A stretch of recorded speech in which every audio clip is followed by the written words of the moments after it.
நமது ஆண்டவரும் மீட்பெருமாகிய இயேசு கிறிஸ்துவின் விலையேறப்பட்ட நாமத்திலே உங்கள் யாவருக்கும் அன்றி நல்வாழ்த்துக்கள் கூறி இன்றைய தியானத்திற்கு உங்களை தயவோடு அழைக்கிறோம். இன்றைய தியான பகுதி ஆதியாகமம் 35ஆம் அதிகாரம்.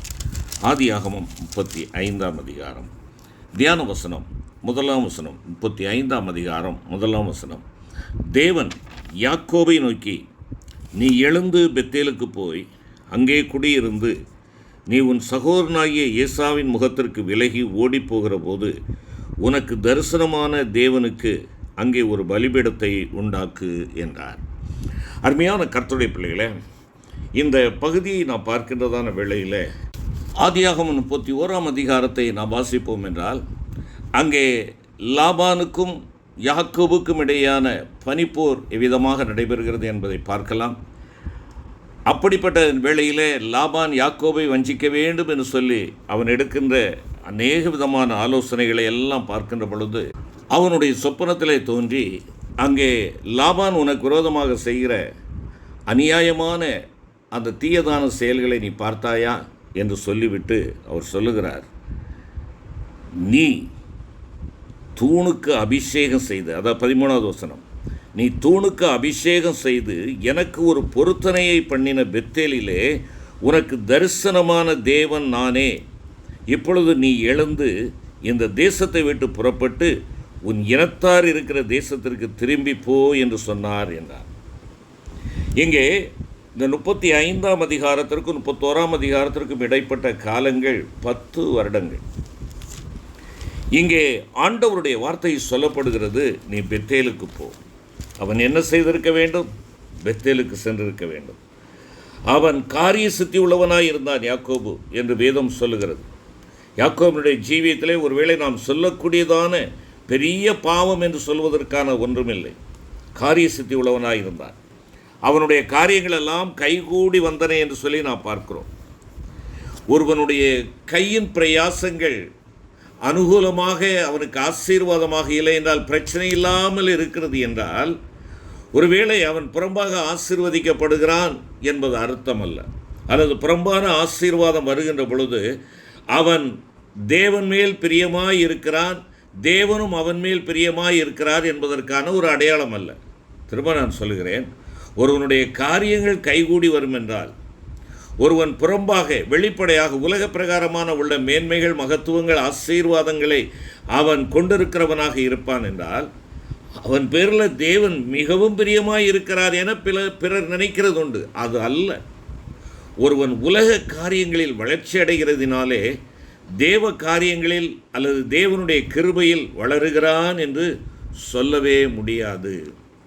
இங்கே யாக்கோபு அவ்விதமாகத்தான் தன்னை கருதினான். நான் ஆண்டவரால் ஆசீர்வதிக்கப்பட்டிருக்கிறேன், என் கையில் இருக்கிறவைகளெல்லாம் அந்த ஆசீர்வாதங்கள், ஆகையினாலே ஆண்டவர் என்னை நேசிக்கிறார், நான் ஆண்டவருக்குள்ளாக இருக்கிறேன் என்கின்றதான ஒரு எண்ணம் அவனிடத்திலே வந்தது.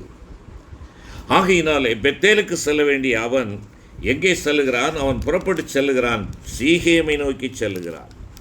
சீகேமை நோக்கி செல்லுகிறான். அருமையான கர்த்தருடைய பிள்ளைகளை, 33ஆம் அதிகாரம் அதைத்தான் நாம் அங்கே பார்க்கின்றோம்.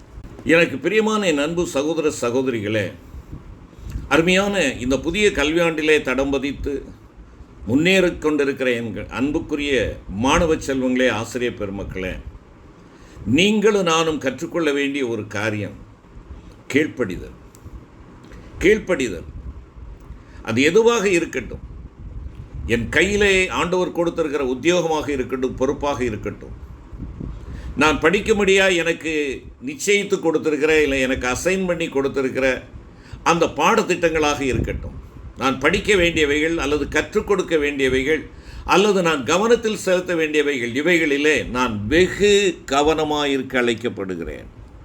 நீ பெத்தேலுக்கு போய் என்று ஆண்டவர் சொல்லுகிறார். அவனோ சீகேமுக்கு போகிறான். சீகேமுக்கு சென்று அந்த இடத்திலே அவன் என்ன செய்கின்றான்? காசு கொடுத்து இடம் வாங்குகிறான். இடம் வாங்கி அங்கே கூடாரம் போடுகிறான். என்னை கேட்டுக்கொண்டிருக்கிற அருமையான தேவனுடைய பிள்ளையே, தேவன் எங்கே உனக்கும் எனக்கும் குடியிருப்பின் எல்கையை வைத்திருக்கிறாரோ அந்த இடத்தை தேவனுடைய ஆலோசனையின் பிரகாரமாக, தேவனுடைய சித்தத்திற்கு இணங்க நாம் அந்த இடத்திற்கு செல்ல வேண்டும். தேவனுடைய திட்டம், சித்தம், நீ பெத்தேலுக்கு போக வேண்டும். ஆனால் நீ என்ன எண்ணுகிறாய்? சீகேமிலே எனக்கு எல்லாம் இருக்கிறது. என்னை எதிர்க்க வந்த சக்தியும் இப்பொழுது என்ன செய்து விட்டது? அமைதியாகிவிட்டது. என் அண்ணனாலே பயந்து கொண்டிருந்தேன், அந்த பயமும் நீங்கிவிட்டது. என் ஆண்டவரிடத்திலே நான் என்னுடைய காரியங்களை எல்லாம் என்னுடைய பெயரை சொல்லி நான் ஆண்டவரோடு சமாதானமாகிவிட்டேன். அவர் என்னுடைய பெயரை மாற்றி என புதிய மனிதனாக்கினார். நான் ரட்சிக்கப்பட்டவன், நான் இப்பொழுது இஸ்ரவேல் என்ற அந்த ஒரு ஆசீர்வாதத்தை அவன் பெற்றிருந்தோம். அப்படி ஆசீர்வாதத்தை பெற்றவன் எங்கோ அந்தகாரத்தில் என்று அழிந்து கொண்டிருந்த உளையான சேற்றிலே உழன்று கொண்டிருந்த உன்னையும் என்னையும் ஆண்டவர் கண்டு தூக்கி எடுத்து கண்மலையின் மேல் நிறுத்தினாரே, அடிகளை உறுதிப்படுத்தினாரே, உன்னுடைய பாதையை செவ்வையாக நீ நடப்பதற்காக உன்னுடைய காலடிகளை திடப்படுத்தினாரே, அந்த ஆண்டவருடைய பாதத்திலே நீ அடிகள் வைத்து நீ செல்வதற்கு மனமற்றவனாக இருப்பாய் என்றால் நீ இன்னும் முழுமையாக ஆண்டவருக்கு ஒப்புக் கொடுக்கவில்லை. இங்கே அவன் எங்கே சென்றிருக்க வேண்டும்? ஆண்டவருடைய வார்த்தைக்கு கீழ்ப்படிந்து சென்றிருக்க வேண்டும். அவன் பெத்தேலுக்கு சென்றிருக்க வேண்டும். ஆனால் சீகேமுக்கு செல்லுகிறான். காசு இருக்கிறதுனாலே காசை கொடுத்து இடத்தை வாங்கி கூடாரங்களை போடுகிறான். அருமையான தேவனுடைய பிள்ளையை, கூடாரங்களை மாத்திரமல்ல, அவன் என்ன செய்கின்றான்? தேவனுக்கென்று பலிபீடம் கட்டுகிறான். தேவனுக்கென்று பலிபீடம் கட்டுகிறான். ஆம், நான் ஒரு ரட்சிக்கப்பட்டவன், நான் ஒரு மீட்கப்பட்டவன், என் ஆண்டவரால் ஆசீர்வதிக்கப்பட்டவன். ஆண்டவர் எனக்கு கொடுத்திருக்கிற திரளான ஆசீர்வாதங்களுக்கு இருக்கிறது. நான் ஆண்டவரை ஆராதிக்கிறவன், நான் ஆண்டவரை வணங்குகிறவன், ஆண்டவருக்கு என்று பலி செலுத்துகிறவன். ஆகையினாலே ஆண்டவருக்கு ஆராதனை செய்வதற்காக ஆலயத்தை கட்டுகிறேன். இன்றைக்கு அநேகருடைய வாழ்க்கையில் அப்படிப்பட்ட ஒரு எண்ணம் காணப்படுகிறது அல்லவா? நகோமி அவ்விதமாகத்தான் எண்ணினாள். அப்பத்தின் வீடாகிய பெத்லெகேமில் இருந்து மோவாப் தேசத்திற்கு செல்கிறாள். எந்த இடத்திற்கு கால் வைக்கக்கூடாதோ அங்கே கால் வைத்தாள். கால் வைத்தவள் மாத்திரமல்ல, அங்கே அஸ்திபாரம் போட்டு வீட்டை கட்டி பெர்மனண்டாக அங்கே அவர் என்ன செய்து விடுகிறாள்? அமர்ந்து விடுகிறாள். விளைவு வேதனையான விளைவு, வேதனையான ஒரு முடிவு. என் அருமையான தேவனுடைய பிள்ளைகளே, தேவன் உங்களையும் என்னையும் எங்கே போகச் சொல்லுகிறாரோ அங்கே போக வேண்டும்.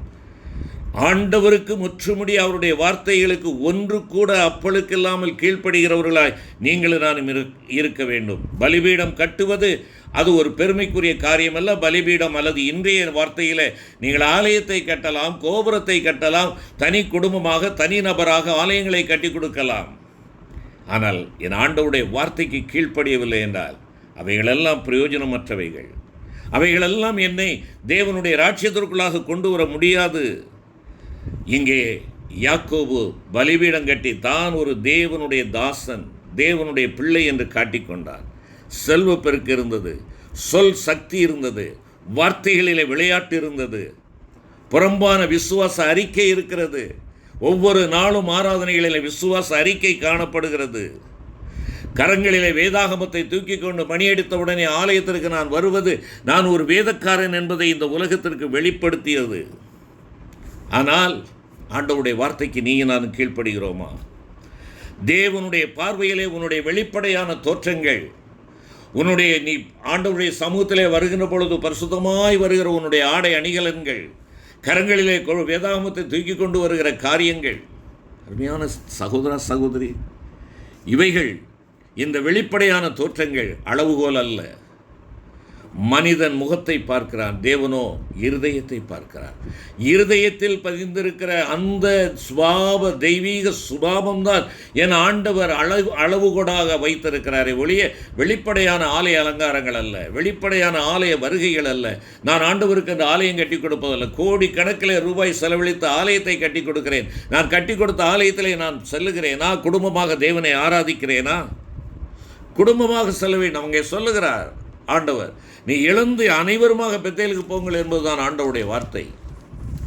அனைவரும் எகிப்து தேசத்திலிருந்து புறப்பட்டு வந்தார்கள் என்று சொல்லி பார்க்கிறோம். இஸ்ரவேல் ஜனங்கள் எகிப்திலிருந்து மீட்கப்படுகின்ற பொழுது யாத்ராகமத்தில் நான் பார்க்கிற காரியம், அனைவரும் ஒருவர் விடாமல் அனைவரும் வந்தார்கள். வயோதிபர்கள் என்று யாரையும் விட்டு விடவில்லை, முதியவர்கள் என்று சொல்லி விட்டுவிடவில்லை, கால்கள் நடக்க இயலாதவர்கள், கண்களிலே பார்வை இல்லாதவர்கள் என்று சொல்லி யாரையும் விட்டுவிடவில்லை. ஒருவேளை இவர்கள் கர்ப்பஸ்திரிகள் என்று சொல்லியோ கை குழந்தைகள் என்று சொல்லியோ யாரையும் விட்டுவிடவில்லை. அனைவரும் அங்கே என்ன செய்தார்கள்? விடுவிக்கப்பட்டார்கள். அனைவரும் போய் சேர வேண்டுமே. அனைவரும் வாக்குத்தத்த நாட்டிற்கு வர வேண்டுமே. என்ன பரிதாபம்! அங்கிருந்து மீட்கப்பட்டவர்களில் 2 பேர் தவிர யாருமே ஆண்டவருடைய வாக்குத்தத்த நாட்டிற்குள்ளாக வந்து சேரவில்லையே.